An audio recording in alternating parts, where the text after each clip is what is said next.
Olá, meus amores, boa tarde, tudo bem com vocês? Espero que todos estejam bem. E hoje a gente vai introduzir o capítulo 13 de Física da nossa apostila. Tem como título Eletrodinâmica. A gente vai começar aqui, como vocês podem ver, falando sobre corrente elétrica. Depois a gente vai falar um pouco sobre o sentido da corrente elétrica, vai falar um pouco também sobre a intensidade da corrente elétrica e como que se faz para calcular essa intensidade. Então aqui, como vocês podem observar, eu tenho aqui um fio metálico, tá? Dentro aqui desse fio metálico, a gente pode ver que há uma quantidade de elétrons livres, tá?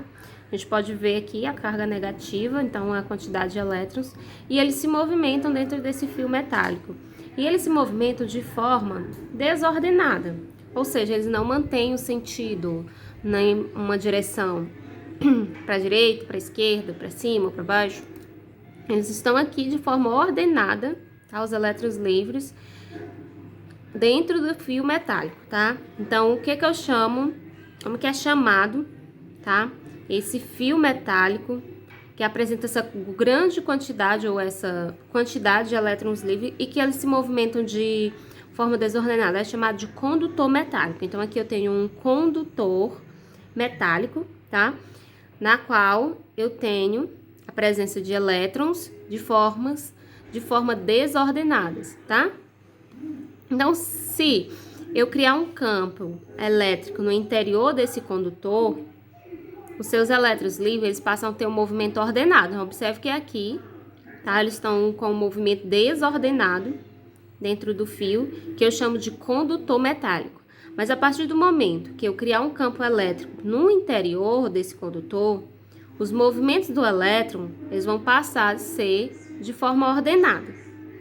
Para se conseguir esse campo elétrico, a gente liga-se o condutor aos terminais de um gerador, como por exemplo, os polos de uma pilha, que eu vou estabelecer no condutor, existe uma diferença de potencial chamada de DDP, que origina-se dentro, né, no interior do campo elétrico chamado de E.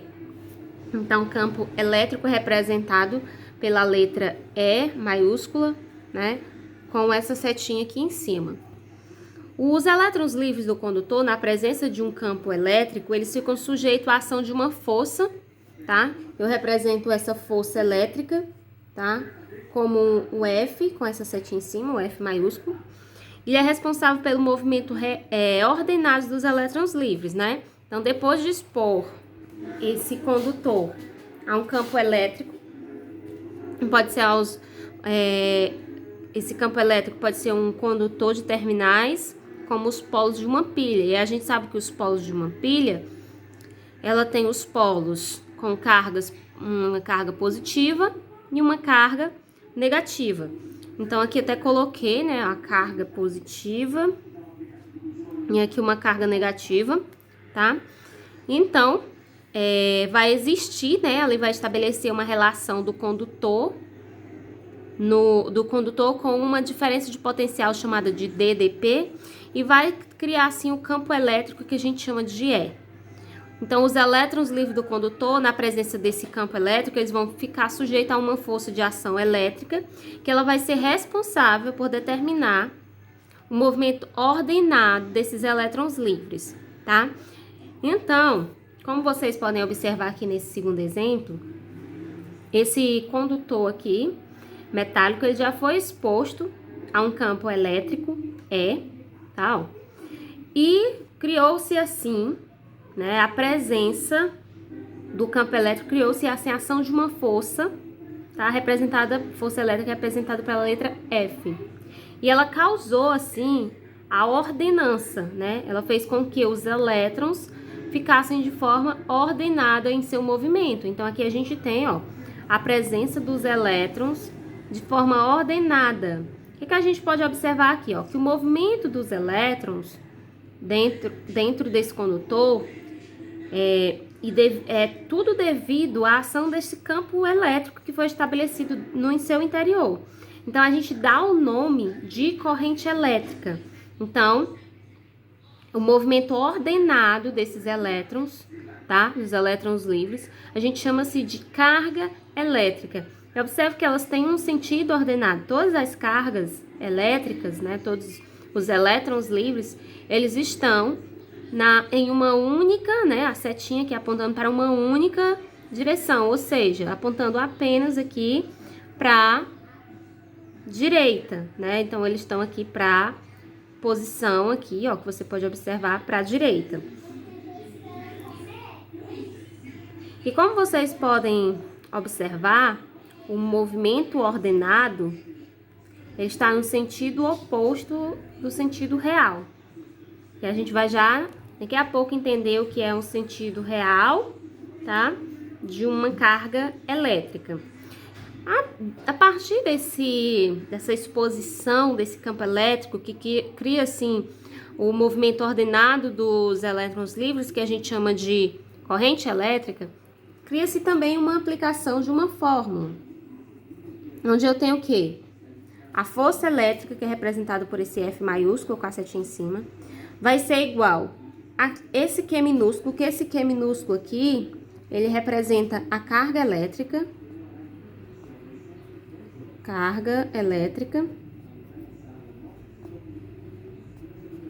vezes o campo elétrico, que é representado por esse E maiúsculo aqui, com a setinha em cima.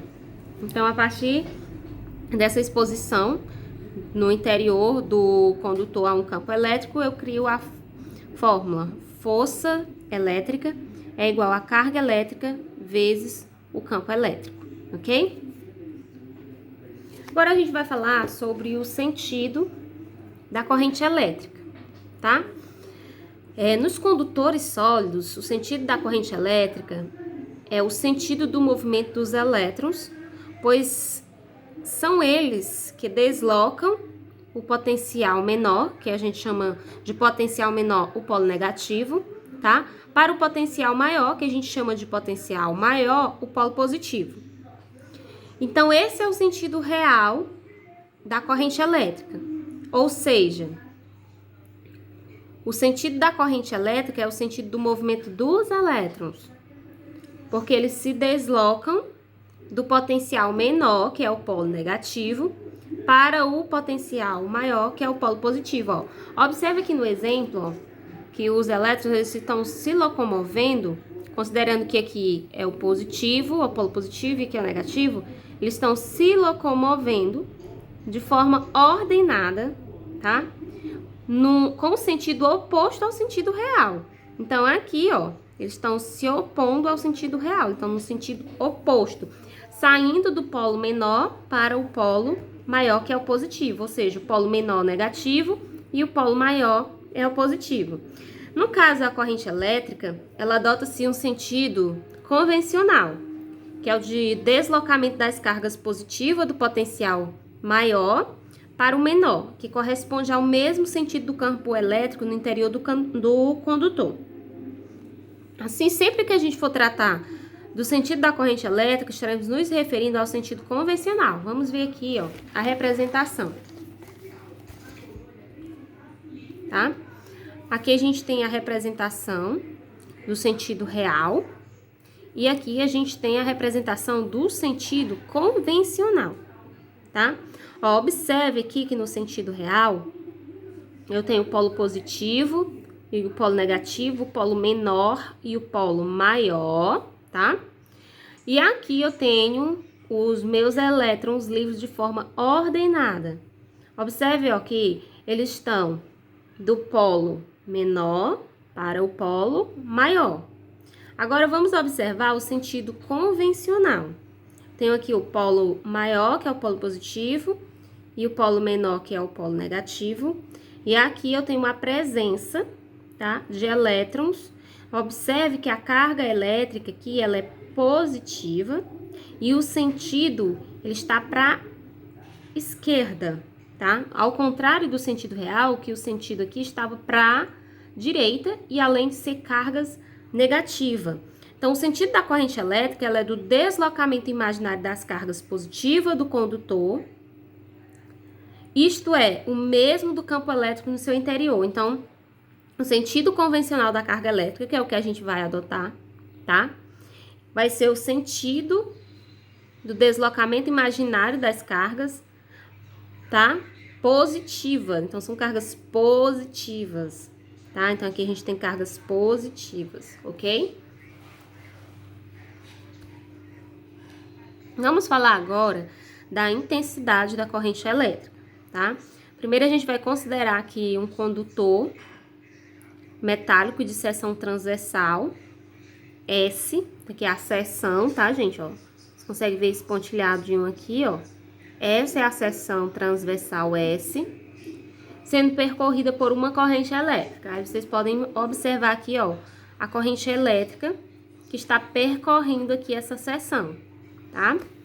Então, supondo que no intervalo de tempo, que a gente chama de ΔT, pela seção transversal S, ou seja, aqui, ó, ok? Onde a tia tá mostrando, passa uma quantidade de carga, que eu chamo de aqui, ΔQ, tá? Variação da carga em módulo, ou seja, ela vai ser, se é em módulo, ela é positiva. Então, eu vou definir, como é que eu defino a intensidade dessa corrente em relação a essa representação. Então, o que eu vou dizer? Eu vou dizer que a intensidade da corrente, tá? Que é representado aqui pela letrinha I, tá? A intensidade da corrente vai ser a variação da carga, tá? ΔQ, dividido pela variação do tempo, ΔT, tá? Onde essa carga aqui, ó, essa carga elétrica, ou essa variação da carga, ela é dada em coulombs. O ΔT, que é o tempo, ele é dado em segundos, de acordo com o Sistema Internacional de Medidas. E a intensidade da corrente elétrica é dada em ampere. O C representa coulomb, o S, né, que vocês já estão acostumados a trabalhar com ele, representa segundos. E o A representa ampere, tá? Então, a quantidade de carga, que é a variação da carga, ΔQ, ela é dada pelo produto do número de elétrons multiplicado pela carga do elétron, que a gente já viu no conteúdo anterior, essa fórmula aqui, né, ó. A variação da carga elétrica é igual ao número de elétrons vezes a carga elementar. Lembrando que ΔQ é a carga elétrica ou a quantidade de carga ou ainda a variação da carga elétrica. O N é o número de elétrons e o E é a carga elementar, né, do elétron, a carga elétrica. Então, se eu quiser fazer a representação no Sistema Internacional de Medidas, recapitulando o que eu já tinha falado, eu tenho que a intensidade da corrente elétrica ela é dada em ampere, a variação da carga elétrica ela é dada em coulomb e a variação do tempo é dada em segundos. Então, o emprego dos submúltiplos do ampere, às vezes é necessário. Então, vai aqui duas observações sobre os submúltiplos do ampere, que eu tenho o miliampere, representado por M minúsculo e um A maiúsculo, e o microampere, que é representado por esse Uzinho aqui e o A maiúsculo. 1 miliampere é igual a 10 elevado a menos 3 ampere, tá? 1 microampere é igual a 10 a menos 6 amperes. Então, se você precisar transformar de miliamperes, você vai multiplicar o valor por 10 a menos 3. E se você precisar multiplicar, transformar de microampere para ampere, você vai multiplicar o seu valor por 10 a menos 6, ok? Vamos também falar sobre os tipos de corrente elétrica. Comumente, considera-se dois tipos de corrente elétrica, que é a contínua, representada por CC, e a alternada, representada por CA. A corrente contínua é aquela cujo sentido se mantém constante. Quando, além do sentido, a intensidade também se mantém constante, a corrente é chamada de corrente contínua e constante, tá? Corrente contínua constante. Então, aqui a gente tem um gráfico que vai representar essa corrente contínua. Então, aqui a gente tem, ó, o eixo do tempo e aqui a gente tem o eixo da intensidade da corrente. E o que a gente pode perceber aqui, ó? Que a corrente, tá? ela se mantém constante. Vocês conseguem visualizar aqui essa linha vermelha? Então, ela se mantém constante. Então, nós temos aqui uma corrente contínua constante. Ou seja, o sentido da intensidade, ele vai permanecer também constante, ok? E a gente tem a corrente alternada. Na corrente alternada, é aquela cuja intensidade e cujo sentido variam periodicamente. No caso, eles necessitam de um período. É o caso das correntes utilizadas em residências, que são fornecidas pelas usinas hidrelétricas, e temos uma corrente alternada de 60 ciclos por segundo. Então, na corrente alternada, o sentido ele vai variar periodicamente, ou seja, dentro de um período, diferente da corrente contínua, que ela se mantém constante, tá? Então, a gente finaliza aqui, gente. Qualquer dúvida que vocês tiverem, tá? Só vocês mandarem mensagem aí no privado. Beijo, tchau, tchau.